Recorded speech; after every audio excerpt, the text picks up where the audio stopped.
Thiruvananthapuram medical കോളേജിൽ രോഗി 2 ദിവസം ലിഫ്റ്റിൽ കുടുങ്ങിയ സംഭവത്തിൽ 5 ലക്ഷം രൂപ നഷ്ടപരിഹാരം നൽകണമെന്ന് മനുഷ്യാവകാശ കമ്മീഷൻ.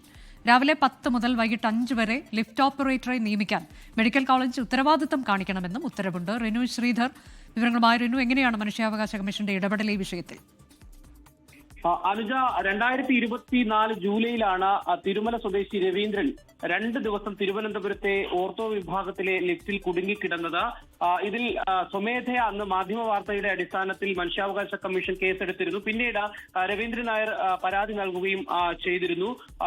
തിരുവല്ലത്തെ ഒരു CPM നേതാവ് കൂടിയാണ് ഇദ്ദേഹത്തിന് ഇപ്പോൾ മനുഷ്യാവകാശ കമ്മീഷൻ 5 ലക്ഷം രൂപ നഷ്ടപരിഹാരം നൽകണം എന്നുള്ളതാണ് ഉത്തരവായി തന്നെ നൽകിയിരിക്കുന്നത്. ഒപ്പം ആശുപത്രിയിലെ ലിഫ്റ്റിൽ ഈ രാവിലെ 10 മണി മുതൽ വൈകുന്നേരം 5 മണി വരെയെങ്കിലും ഈ ലിഫ്റ്റ് ഓപ്പറേറ്റർമാരെ നിയമിക്കുവാനുള്ള ഒരു ഉത്തരവാദിത്വം തിരുവനന്തപുരം മെഡിക്കൽ കോളേജ് ആശുപത്രി അധികൃതർ കാണിക്കണം എന്നുള്ള ഒരു കാര്യം കൂടി ഇതിൽ പറയുന്നുണ്ട്. ഒപ്പം ഇദ്ദേഹത്തിന് ഏതെങ്കിലും തരത്തിലുള്ള ചികിത്സകൾ വേണമെങ്കിൽ സൗജന്യമായി തന്നെ നൽകേണ്ടുന്ന ഒരു സാഹചര്യം നൽകണം എന്നും ഈ ഉത്തരവിലുണ്ട്. 2 മാസത്തിനുള്ളിൽ നഷ്ടപരിഹാരം കൈമാറിയതിനു ശേഷം മനുഷ്യാവകാശ കമ്മീഷനെ അറിയിക്കണം എന്നുള്ള ഒരു കാര്യവും ഈ ഉത്തരവിൽ കൃത്യമായി തന്നെ പറയുന്നുണ്ട്.